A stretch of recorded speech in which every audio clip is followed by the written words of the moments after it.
আলু বেলাতে কি মেসেজ দিতে চাই একটু বলবেন আমাদের? আলু মেলাতে মাহিন্দ্রা এই মেসেজটি দিতে যাচ্ছে যে আলু হচ্ছে তৃতীয় নম্বর কাজে। তার আগে কী দরকার? তার আগে দরকার হচ্ছে একটা ল্যান্ড। তারপরে কি ল্যান্ড প্রিপারেশন। তো ল্যান্ড প্রিপারেশন করার জন্য যে লঙ্কা দরকার সেটা হচ্ছে ট্রাক্টর। এই মাহিন্দ্রা ট্রাক্টর এবং জয়নিবেটারের মাধ্যমে আপনারা আমাদের এই সুন্দরভাবে করতে হবে। আলু চাষের জন্য যে গরুটাতে আমার যে বিদেশিটা যেটা দরকার সেটা আমাদের মাইন্ডটাতে একদম পারফেক্ট। এটাই হচ্ছে মেন বৈশিষ্ট্য। পাশাপাশি এ তো গেল হচ্ছে আলুর প্রথম ধাপ। তারপরে হচ্ছে কি প্লান্টেশন।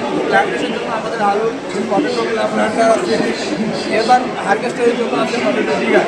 তো সব যার কারণে আমরা একটু আজকে দেখছেন যে কোনো স্কুলের ভিতরে না আমরা দেশের মাঝে বা আমাদের যারা আলু উদ্যোক্তা আছে যে আলুর জন্য শুধু আলু না, আলুর জন্য মেন যে প্রয়োজনীয়তা বিষয় হচ্ছে ট্রাক্টর। সেই ট্রাক্টরটা এবং মাইন্ডার ট্রাক্টর হচ্ছে তেল সার্চি ট্রাক্টর। এবং আমরা মেন যদি আপনার তেল সার্চি সম্পর্কে বলে থাকি তাহলে আমরা 6 বছরের ওয়ারেন্টিটা যেটা বাংলাদেশে অন্য কোনো কোম্পানি